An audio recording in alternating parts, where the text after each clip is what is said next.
amazingly special treat here this morning as we have a good friend to our program, Brandon Steiner, who I think is arguably the most innovative and influential person in the history of sports memorabilia. Brandon, so great to have you on the show. Thank you for joining us today.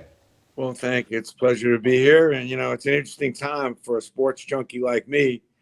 Man, I mean, could you ask these teams and athletes to give up more of themselves so that every possible team is playing?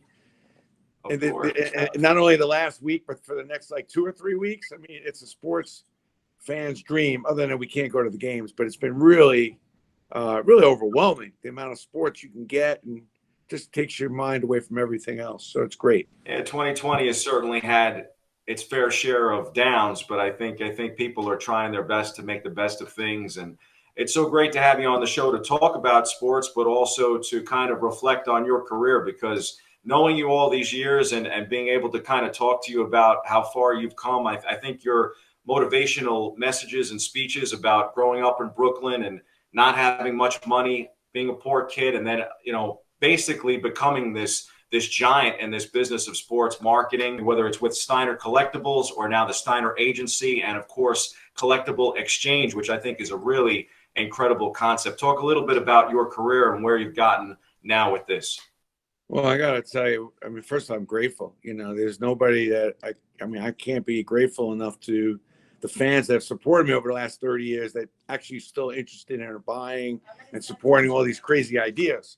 I mean, if I got that support at home, I'd be in really good shape. But all kidding aside, it's been an amazing run. I mean, obviously, I started off with things a little bit rough as a kid, but I never really let those circumstances define me. And, even now, I left Steiner a year ago, which is really hard to leave your name behind. That was a great company, and I can't really thank enough people for supporting me. But this new venture is like, at 60, everybody's like, you're done. Go golf, retire. I'm like, I don't know. I'll retire when I'm dead. I'm like, I'm just not interested. I'm just loving what I'm doing. I can't believe some of the relationships I've been able to kind of recapture and reset, which is really the key. I think as you get older, you just realize like what's important, the things you really want to do, the people that you really don't want to be working with and don't want to be having anything to do with. And that's what I'm doing now. I'm just loving some of the relationships that I'm involved in. I'm doing UFC fighting. I'm doing Indianapolis 500. I'm back working, doing some stuff with the Yankees. It's just been a real lot of fun. And, my ultimate goal is just get fans closer to the game, wow fans, give fans that extra dimension. They're fanatical, and then just taking advantage of getting them to really get even closer to players in the game. So I've got a few tricks up my sleeve. And then, I feel like the paint's not dry, my message to everyone out there is, everybody's going to have ups and downs. I had some downs when I was a kid. I've had some great runs at Steiner, Yankee Steiner, and the Red Sox, and now these new companies, but it's really never too late. And I hope that people that are getting a little older, that maybe feel like they're getting a little worn out, don't realize they don't have to retire, just need to refire and reset. Brent, I mean, you're responsible for over 1 million autographs in the market right now, and the most trusted name, in my opinion, in the business. And so many of my collectibles that are here in the house are basically from you. And one of the big pieces that I show a lot of times on the show is my Yankee Stadium seat from the old ballpark. I had too many things to even try to put in the background that are Steiner collectibles.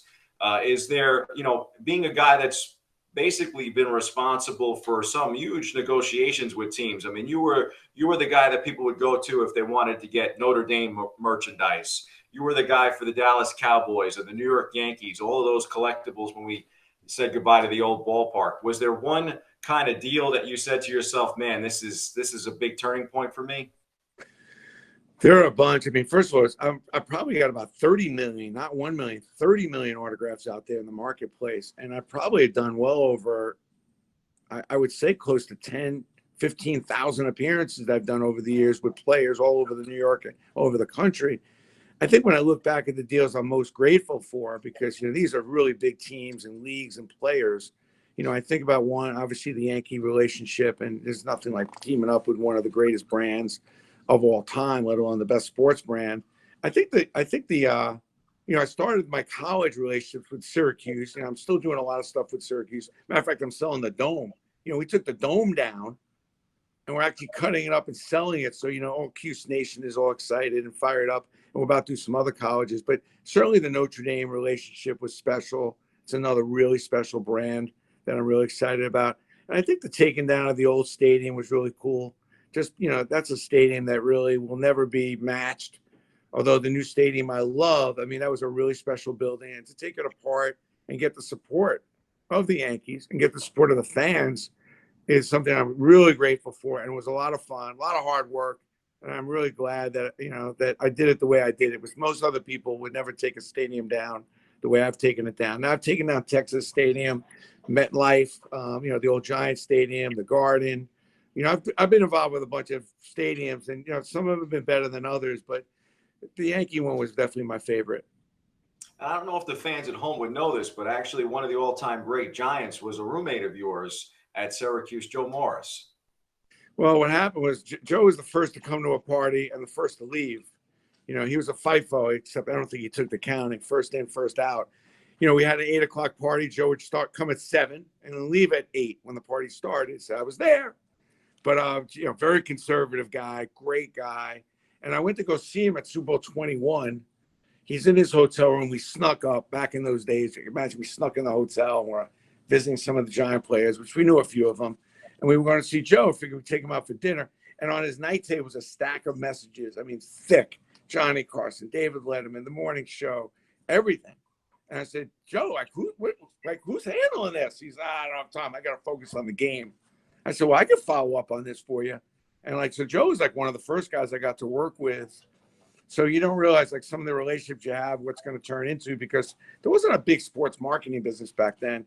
And I started doing some stuff with Joe, who was a very popular running back, being the featured running back in Super Bowl 21, the first Giant Super Bowl. And certainly having a relationship with Lawrence Taylor at the time didn't hurt either.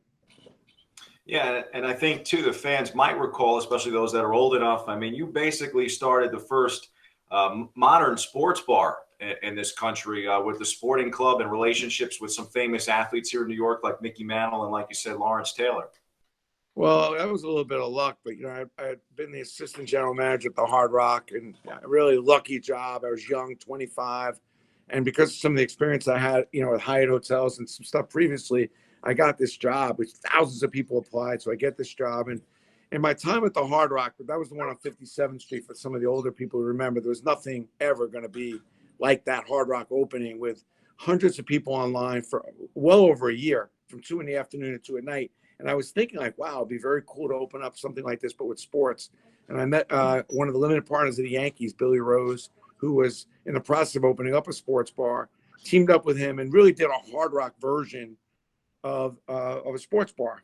And then went on to open up Mickey Mantle's, Lawrence Taylor's, obviously had a relationship with LT, and a lot of sports bars. So I was just young. I mean, I probably easily, if I was a little older, more experienced, I probably wouldn't be sitting here talking about what we're talking about. I probably would have a national chain of sports bars. I just didn't have the experience at 25 to pull that off. I did have the vision and the creativity to go build a really electronic sports bar with Billy, with a 10-foot screen and a satellite dish, which at the time there were no satellite dishes at all in New York. This is the only one. And all the team players would come and watch the late games and watch their competition. So that's why I met all the management team players, which inevitably led me into the sports business. So you just really never know that the position you're in may not be the perfect position or the thing you really ultimately want to do, but you don't really know where it's going to lead you to it. But when you do good work, people notice. And I feel like I did good work. I worked really hard back then. It really led me to some better places, bigger places. And that's a little bit of my story. I mean, that's kind of how I've always put everything into whatever I'm doing in hopes that I could be the best at it. And then some of those things have led me to even bigger and better things. That was part one of our interview with Brandon Steiner. Tune in Monday morning for part two as he shares some more stories about the world of collectibles.